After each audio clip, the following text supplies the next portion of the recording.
What's up, everybody? Welcome to this episode of The Adapted Lens. I'm your host, Jason Girallo.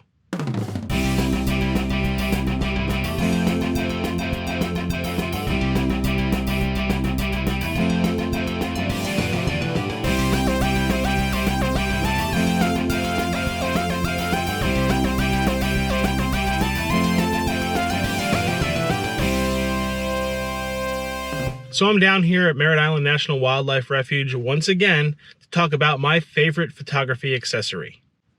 No, it's not a lens or some new gadget. It's a whole lot simpler. Your shoes. That's right. I think the most important photography accessory is your shoes. So here are just a few reasons why I think shoes should be the number one thing you think about when you're planning to go shoot. The first one's pretty obvious. Protection. Yeah, you're going to be out in the woods, you're going to be hiking on trails, you're going to be climbing on slippery rocks. So a good pair of quality shoes will offer you some protection against things like nails that you might not see when you're out hiking, especially if you're out pre-dawn or after dark. Choosing the right shoe for the job is really critical because it can also protect you from things you might not think about. Things like ringworm. Yep, go trouncing through a wet puddle that's been sitting there for a few days in the wrong pair of shoes, and you can end up with some nasty fungus on your feet.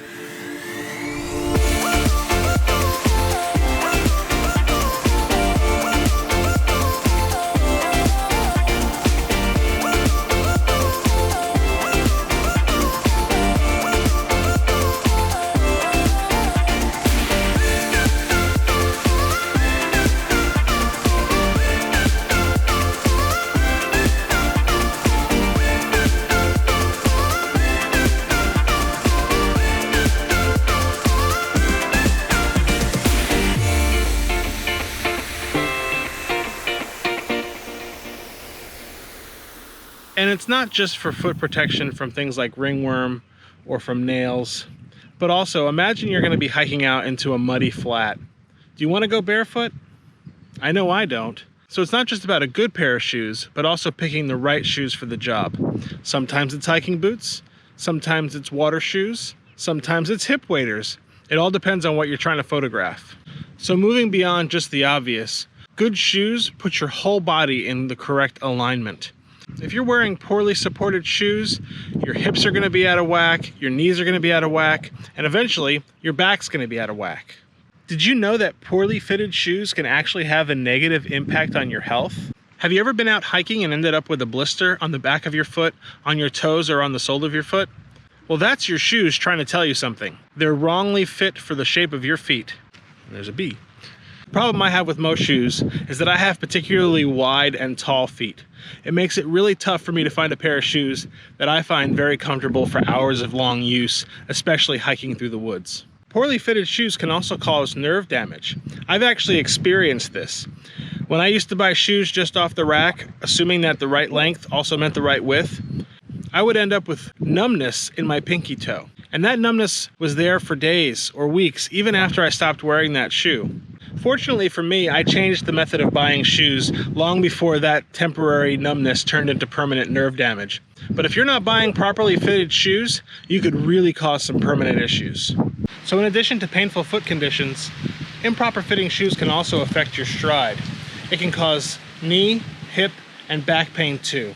Additionally, the proper shoes are grippy, whether that's felt for walking on slick rocks or a good tread for all-purpose conditions. The right shoe for the job is critical when you're going out in nature. Also, very importantly, the right shoes can be waterproof, allowing you to travel to places that you've never been before.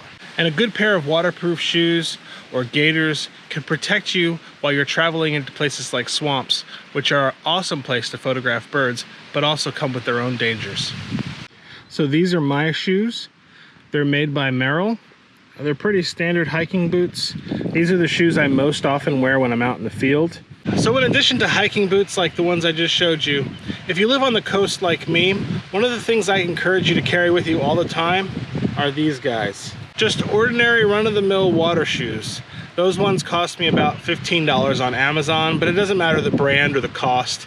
It's really great to have shoes like that when you decide you're going to be wading into muck or knee-high water.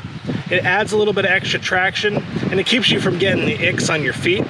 And if you're out there shooting and you get a case of the icks, there's nothing quite like dropping $5,000 worth of camera gear right into some salt water.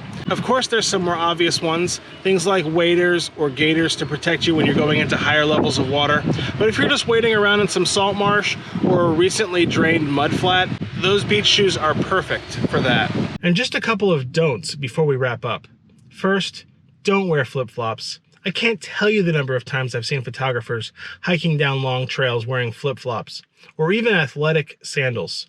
It's just a terrible idea to wear anything open-toed like that, no matter how hot it is. Not only is sunburn on your feet incredibly painful, take it from someone who's been there, but sandals like that offer little in the way of support. Even hiking sandals are far from supportive. Second, water resistant doesn't mean waterproof. A spray or a sticker, a spray or a tag that says water resistant is not the license you need. A tag or some spray that says waterproofing is not a license to go wading into the water. If it's not made out of rubber or some other special material, don't take your chances by wading into water and ruining a good pair of shoes. Again, I've learned from experience. Also, this sounds pretty obvious, but don't buy new shoes before you go on a long trip.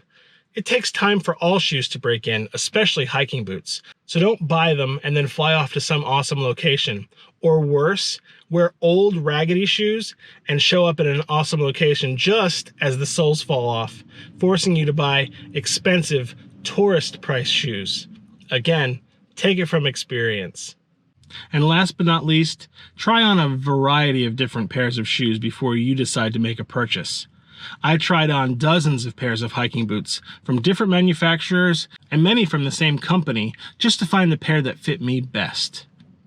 And remember, shoes don't last forever. Just because they haven't completely fallen apart doesn't mean it's not time to replace them. Pay attention to obvious signs of wear, like collapsing soles and wear patterns on the bottom. It's probably a good idea to replace your shoes every 1 or 2 years depending on use, and more often if you wear them often. Well, that about wraps it up for today's episode. Thanks for watching. Remember to like, share, and subscribe, and tune in next time for another episode of The Adapted Lens. See you soon.